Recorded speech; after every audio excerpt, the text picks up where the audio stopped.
स्वागत है आप सभी का। आपके साथ मैं हूं स्वप्निल। इस वक्त की सबसे बड़ी खबर, देश भर में पीएफआई यानी पॉपुलर फ्रंट ऑफ इंडिया के खिलाफ बड़े एक्शन की है।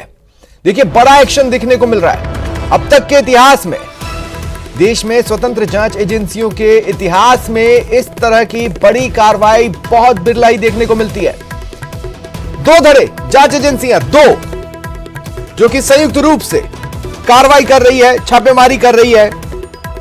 ईडी और एनआईए, 13 राज्यों में एनआईए और ईडी की टीम्स पीएफआई के स्टेट से लेकर जिला स्तर के नेताओं के घरों पर छापे मार रही है। करीब 100 से अधिक कैडर को हिरासत में लिए जाने की खबर है। देखिए, कुछ ही देर में इसकी आधिकारिक घोषणा भी हो सकती है, लेकिन फिलहाल जो जानकारी मिल रही है, 100 से अधिक पीएफआई के कैडर को हिरासत में लिया गया है। एनआईए और ईडी की टीम ने राज्य पुलिस के साथ मिलकर 13 राज्यों में छापेमारी की है और इस दौरान 100 से अधिक कैडर को पकड़ा है। और देखिए, जिस तरह के हालात बन सकते हैं, जिस तरह के इलाकों में पीएफआई के अमूमन ठिकाने हैं या दफ्तर है या ऑफिस, आप इसे जो भी कह लीजिए, वहां पर विरोध का सामना भी करना पड़ सकता है। ऐसे में सुरक्षा बलों का भी सहयोग लिया गया है। कोयंबटूर, कुड्डालोर, रामनाड, डिंडुगल, थेनी, थेनकासी समेत तमिलनाडु में कई स्थानों पर पीएफआई पदाधिकारियों के घरों में तलाशी चल रही है। पुरसावक्कम में चेन्नई पीएफआई के स्टेट हेड ऑफिस में भी तलाशी चल रही है। एनआईए यानी राष्ट्रीय जांच एजेंसी ने गुरुवार सुबह पीएफआई समेत अन्य समूहों और कथित तौर पर आतंकवादियों का समर्थन करने वाले व्यक्तियों के खिलाफ बड़े पैमाने पर देशव्यापी तलाशी अभियान शुरू किया है।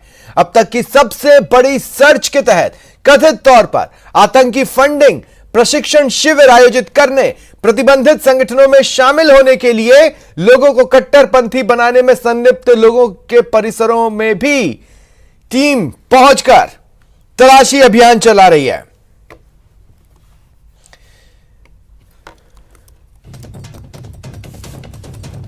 तो ये बड़ी खबर आपको बता रहे हैं इस वक्त की। अब तक के इतिहास में इतना बड़ा सर्च ऑपरेशन सामने नहीं आया है।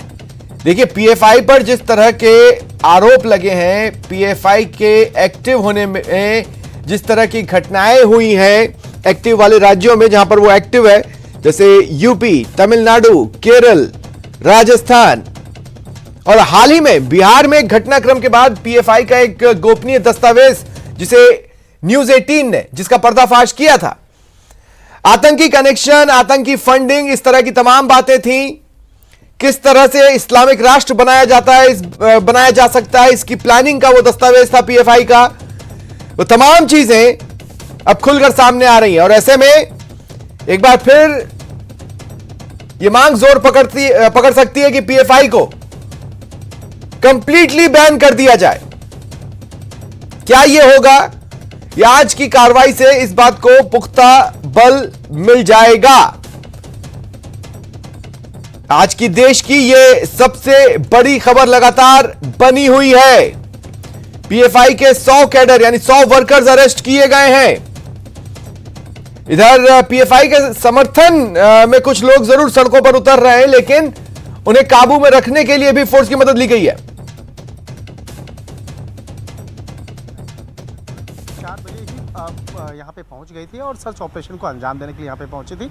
और जिस तरह से अगर बात करें, 13 राज्यों में एक साथ इस सर्च ऑपरेशन को अंजाम दिया जा रहा है और ख़ास तौर पर केंद्रीय गृह मंत्रालय के द्वारा इस पूरे सर्च ऑपरेशन को मॉनिटर किया जा रहा है। जिस तरह से पीएफआई संस्था पर कई हाल फिलहाल में कई बड़े आरोप लगे और उस आरोप की गंभीरता को देखते हुए ही जिस तरह से एनआईए और ईडी के द्वारा इस मामले में तफ्तीश की जा रही थी, तो आज जो है इस मामले पे कई इनपुट्स मिलने की संभावना है। जिस तरह से बाकायदा कहा जा रहा है कि काफ़ी जो एक इलेक्ट्रॉनिक गैजेट जो है वो आज जब्त किया गया है। इसके साथ साथ जिस तरह से पिछले काफ़ी समय में, जिससे उत्तर प्रदेश की बात करें तो उत्तर प्रदेश में भी काफ़ी तथ्यों को इकट्ठा किया गया, जाँच और इसके साथ साथ कई महत्वपूर्ण जानकारियों को इकट्ठा किया गया।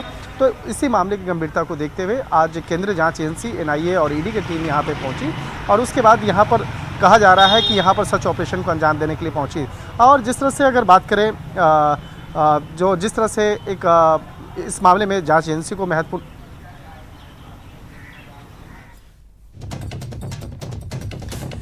देखिए साल 2007 में पीएफआई का गठन हुआ। हालांकि ये पहले साउथ इंडिया में ही यानी दक्षिण भारत में ही कुछ राज्यों में सक्रिय था, लेकिन धीरे धीरे यानी आज की तारीख तक 20 राज्यों में इसका विस्तार हो चुका है।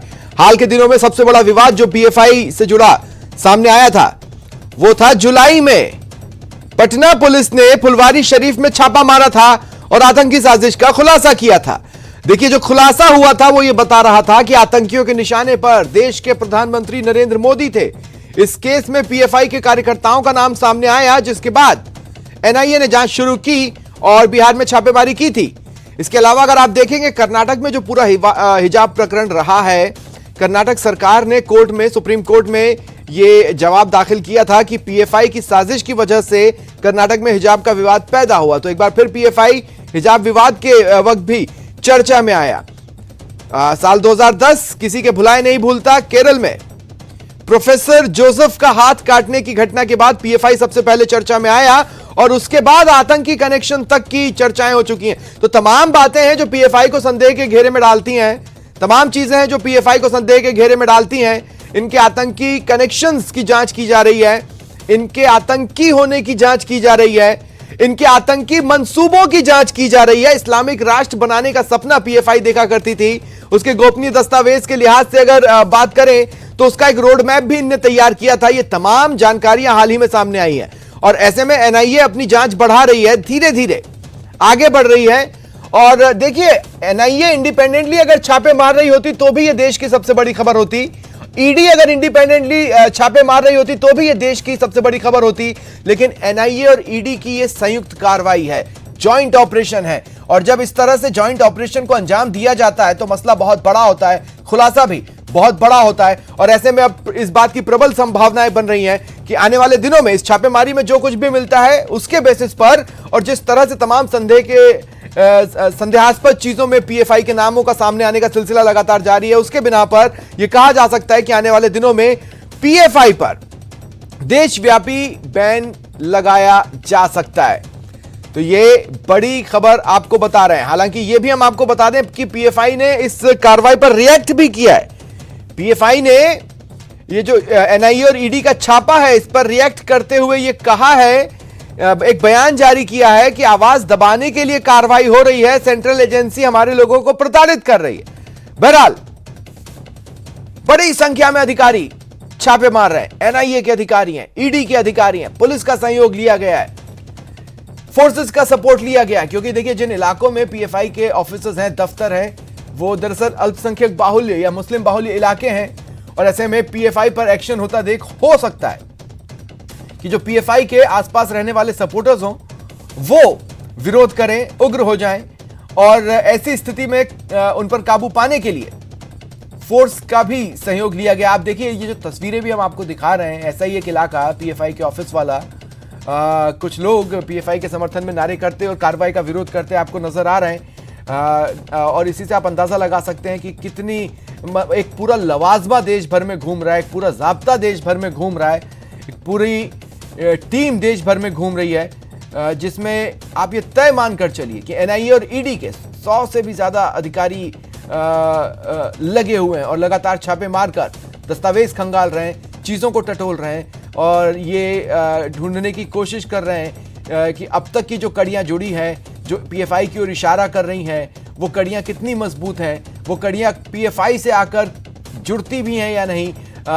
संभावनाएं इस बात की प्रबल है कि पीएफआई का बहुत गहरे तक इन्वॉल्वमेंट कुछ चीज़ों में रहा है, लेकिन कितना गहरा रहा भी है या नहीं, ये तमाम बातें एनआईए जांच कर रही है। इस वक्त एनआईए जांच कर रही है प्रधानमंत्री नरेंद्र मोदी पर हमले के जो साजिश थी उससे एनआईए ने इस केस में एंट्री की और जांच करना शुरू की। ईडी भी इन्वॉल्व है, ईडी की टीम भी लगातार इसमें जांच में जुटी हुई है। क्योंकि देखिए बात टेरर फंडिंग की भी आई थी। टेरर फंडिंग केस में ये कहा जा रहा था कि आतंकियों को फंड करेंगे, खुद भी फंड जुटाएंगे। तो ये जो टेरर फंडिंग वाला केस है इसमें भी उसके तहत भी इस कार्रवाई को देखा जा रहा है। ये बड़ी खबर है, अब तक की संभवतः देश के इतिहास में ये सबसे बड़ा छापा है पीएफआई मॉड्यूल के खिलाफ। कई ठिकाने हैं पीएफआई के, पॉपुलर फ्रंट ऑफ इंडिया के, जहां पर छापे मारे गए। सुबह लगभग 3:30 बजे, यानी जब सूरज भी नहीं उगा था, आप और हम अपने घरों में सो रहे थे, उस वक्त भी एनआईए और ईडी की टीमें खंगाल रही थी दस्तावेज, देख रही थी ऑफिसेस को, कोना कोना छान रही थी क्लूज ढूंढने के लिए। तो ये बड़ी खबर देश की आज की।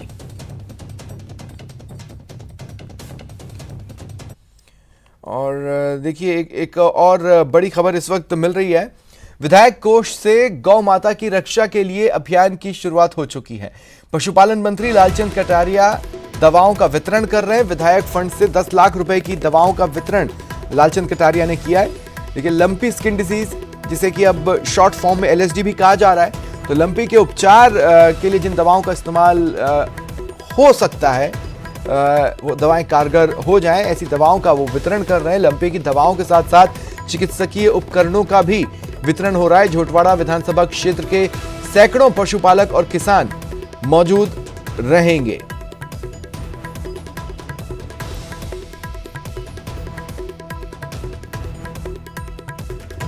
और चलिए, सहयोगी राकेश शर्मा इस वक्त मेरे साथ जुड़ रहे हैं। मुझे बताया जा रहा है कि उनके साथ पशुपालन मंत्री लालचंद कटारिया भी हैं। राकेश, जिस तरह से हाल के दिनों में माननीयों का फंड देना न देना सुर्खियों में बना, और जिस तरह से हम आज देख रहे हैं कि एक विधिवत बड़ी जंग का ऐलान हो रहा है, अब इसे देर आए दुरुस्त आए कह सकते हैं या नहीं, इस पर जरूर रिएक्शन लीजिएगा, बातचीत करें।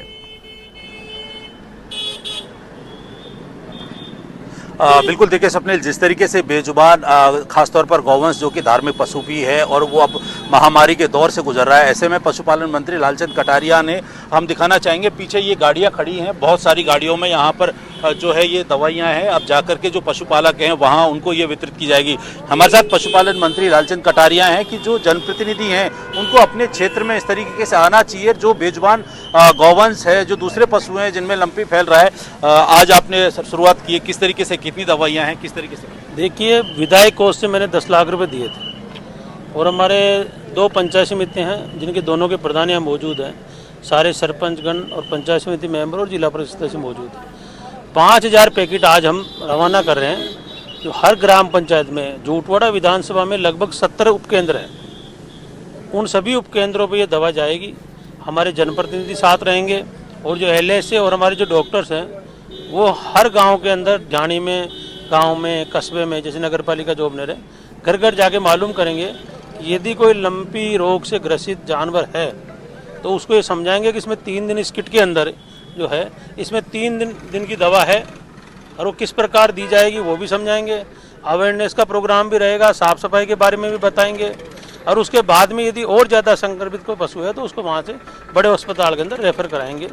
आज झोटवाड़ा विधानसभा में जो मैंने 10 लाख रुपए विधायक कोष से दिए थे, उसकी दवा हमने रखा। हालांकि दवा पहले से उपलब्ध है, पर फिर भी बार बार बातें आती है गांव में, किसानों के ढाणियों में, क्योंकि लोग दूर दराज में रहते हैं। तो ये एक तरह से अवेयरनेस प्रोग्राम भी है, और जो ये दवा आई है इसको घर घर वितरण का भी है, ताकि गौ माता को बचाया जा सके। दूसरे जो जनप्रतिनिधि हैं, खासतौर पर विधायक, सांसद, उनको भी अपने क्षेत्रों में इस तरह की, क्योंकि अभी गौवंश पर बड़ा संकट है, उनको आना चाहिए, पशुपालक परेशानी में है।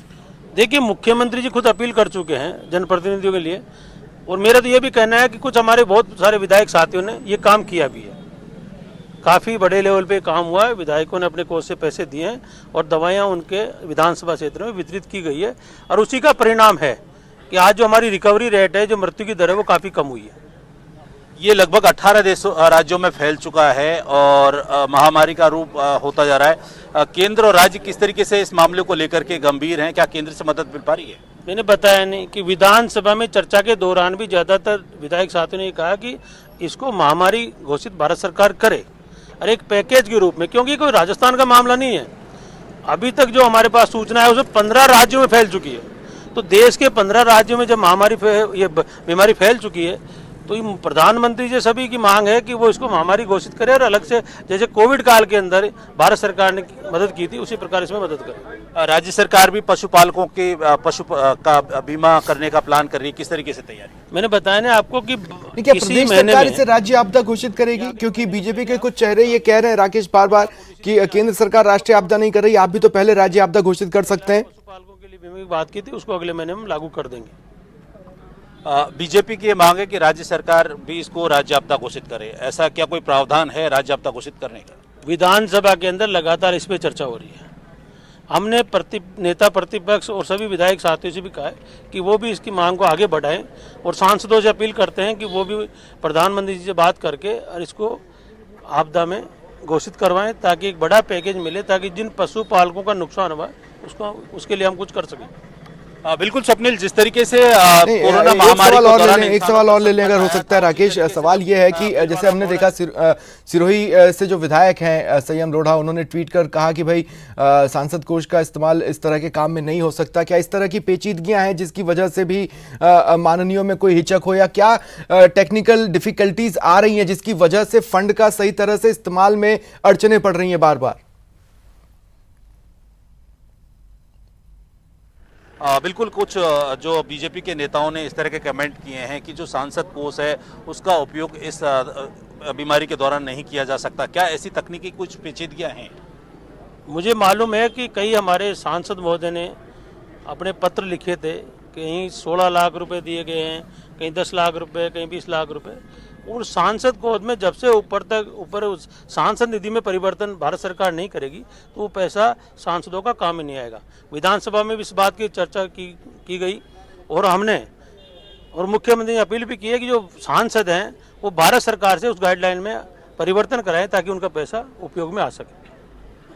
बिल्कुल स्वप्निल, जिस तरीके से आपने जो सवाल किया उसमें यह है कि अब उसमें गाइडलाइन में आवश्यकता है कुछ संशोधन की, ताकि जो पशुपालक है और जो पशु हैं उनको राहत मिल सके।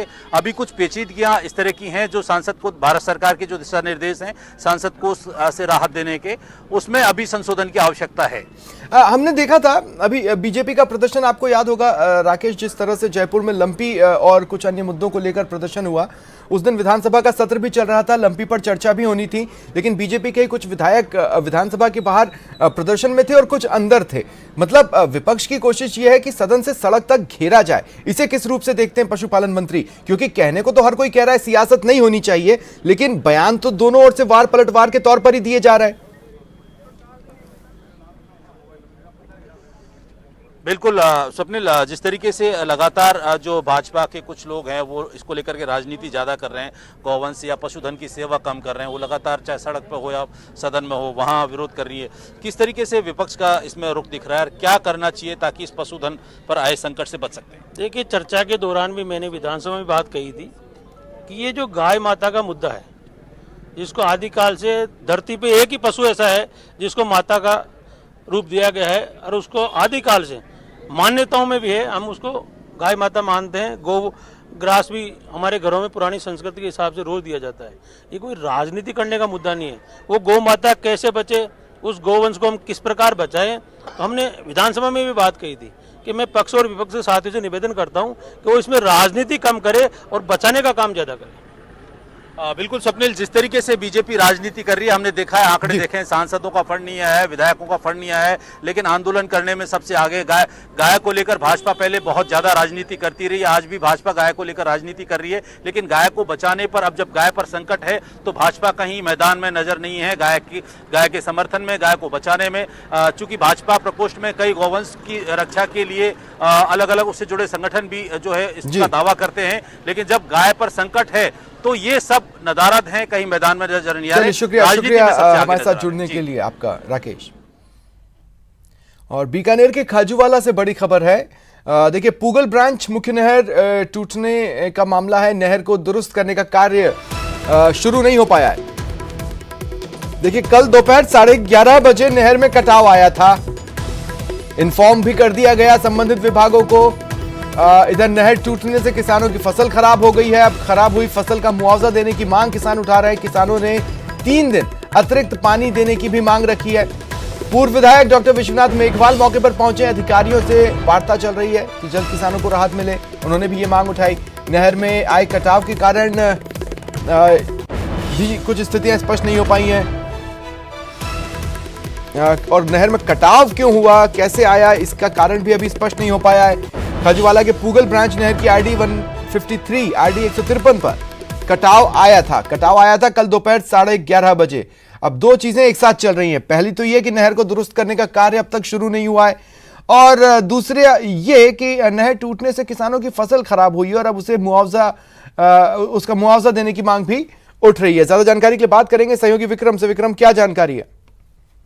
जी देखिए, कल जो खाजूवाला क्षेत्र में जो ये पूगल ब्रांच की मुख्य नहर है, वो उसमें कटाव आ जाने की वजह से जो है वो करीब 200 फीट का मुख्य नहर में कटाव आ गया और उसकी वजह से जो आसपास के जो खेत हैं वो पूरी तरह से जलमग्न हो गए और इसमें एक जो खेत मालिक है उसे काफी नुकसान होना बताया जा रहा है। इसमें करीब 25 बीघा में जो है वो गंवार की फसल पूरी तरीके से नष्ट हो गई और उसके साथ ही जो 2 ट्यूबवेल थे उसके वो भी पूरी तरह से पानी की वजह से उनको नुकसान हुआ है। और ऐसे में किसानों ने और जो स्थानीय जनप्रतिनिधि हैं, पूर्व संसदीय सचिव विश्वनाथ मेघवाल भी वहां मौके पर पहुंचे और उन्होंने जो है सिंचाई विभाग के अधिकारियों से जल्द इस नहर को ठीक करने की बात कही थी। लेकिन दुर्भाग्यपूर्ण बात यह है कि अभी तक जो है वो नहर को ठीक करने का काम नहीं किया गया है। हालांकि अच्छी बात ये भी है कि नहर में जो पानी था उसे रोक दिया गया है, लेकिन कटाव आने की वजह से जो अंतिम तौर पर बैठे किसान हैं उनके पानी की बारी